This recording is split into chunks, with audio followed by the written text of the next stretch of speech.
அனைவருக்கும் ஆனந்த வணக்கங்கள். எதை உணர்கின்றீர்களோ அதுவாகவே மாறுகின்றீர்கள். உங்களை நீங்களே ஆராய்ந்து பார்த்து கொள்ளலாம். அதற்கான வழி என்னன்னா, உடல் ஆரோக்கியம் நினைச்சோன்னே உங்களுக்குள்ள என்ன உணர்ச்சி முடிச்சுகள் ஃபீல் ஆகுதுன்னு பாருங்க. பொருளாதாரம் செல்வத்தை நினைக்கும் போது, தொழிலை நினைக்கும் போது என்ன உணர்ச்சிகள் பொங்குதுன்னு பாருங்க. உறவுகளை நினைக்கும் போது என்ன உணர்ச்சிகள் பொங்குதுன்னு பாருங்க. இந்த உணர்ச்சிகள் தான் மீண்டும் மீண்டும் உங்கள் வாழ்க்கையாக மாறிக்கொண்டே இருக்கின்றது. மூன்றில் எதை நினைச்சாலும் உங்களுக்கு பயமோ பதட்டமோ அதிருப்தியோ உணர்ச்சிகள் வந்தால் அதுதான் நடக்கின்றது. அனைத்தும் சப்கான்சியஸ் மைண்டில் பதிகிறனால தான் அது தொடர்ந்து மேனிஃபெஸ்ட் ஆகிட்டே இருக்கு. இவை மூன்றும் நினைக்கும் போது நிறைந்த சந்தோஷமாகி ஆனந்தம் பொங்குச்சுன்னா நீங்கள் நினைத்த வாழ்க்கையை நீங்கள் நினைத்தது போல் வாழ முடியும்.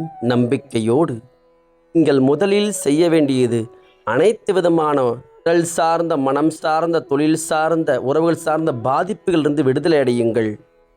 இதற்கு நான் அறிந்த வழி ஆனந்த உணர்வு.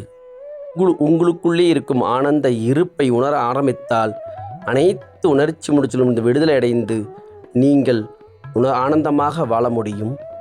இதை ஆழமாக சிந்தித்து செயலாற்றுங்கள். ஆனந்தமாக வாழுங்கள். ஆனந்த நன்றிகள்.